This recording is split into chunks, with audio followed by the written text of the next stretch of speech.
Hi யாழ் பாரம்பரிய உணவான ராகி முருங்கா ரொட்டி பண்ணலாம் வாங்க. இதை பண்றது ரொம்ப கஷ்டம் நினைச்சிட்டு நிறைய ஹெல்த் பெனிஃபிட்ஸ் இருக்கிற இந்த மாதிரியான டேஸ்டான டிஷ்ஷஸ்லாம் இப்போ யாருமே பண்றது இல்லைங்க. நானும் அப்படிதான் இருந்தேன். ஆனா ஆல்டர்னேட்டிவ் ஃபுட்ன்ற இன்ஸ்டா பேஜை பார்த்த அப்புறம் சத்துள்ள பாரம்பரிய உணவுகளை ஈஸியா பண்ணலாம்னு எனக்கு தோணுச்சுங்க. இன்னைக்கு இவங்ககிட்ட வாங்கினது ராகி முருங்கா பொடி தான். பாருங்க, ராகியும் முருங்கையும் எந்த அளவுக்கு ஆட் பண்ணுமோ அந்த அளவுக்கு கரெக்டான ரேஷியோல ஆட் பண்ணி ஃபைன் பவுடரா நமக்கு தராங்க.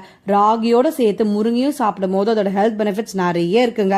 ஃபர்ஸ்ட் ரெண்டுத்துலயுமே ஃபைபர் கண்டென்ட் இருக்கிறதுனால நம்மளோட டைஜஷனுக்கும் கட் ஹெல்த்துக்கும் ரொம்பவே நல்லது.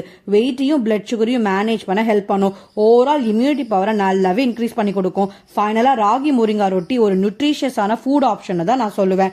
யூஸ்வலா மில்லட்ஸ்ல நம்ம அடையோ ரொட்டியோ பண்ணும்போது ஹெல்தியா இருக்குமே தவிர டேஸ்ட் கம்மியா தானே இருக்கும். நானும் அப்படிதாங்க நினைச்சேன். ஆனா இந்த டிஷ்ஷோட டேஸ்ட் வேற லெவலா இருந்துச்சுங்க. எங்க எல்லாருக்குமே ரொம்பவே பிடிச்சிருந்தது. நீங்களும் வாங்கி ட்ரை பண்ணி பாருங்க. அதர் டீடைல்ஸ் எல்லாமே நான் கேப்ஷன்ல மென்ஷன் பண்ணியிருக்கேன். தேங்க்யூ, பாய்.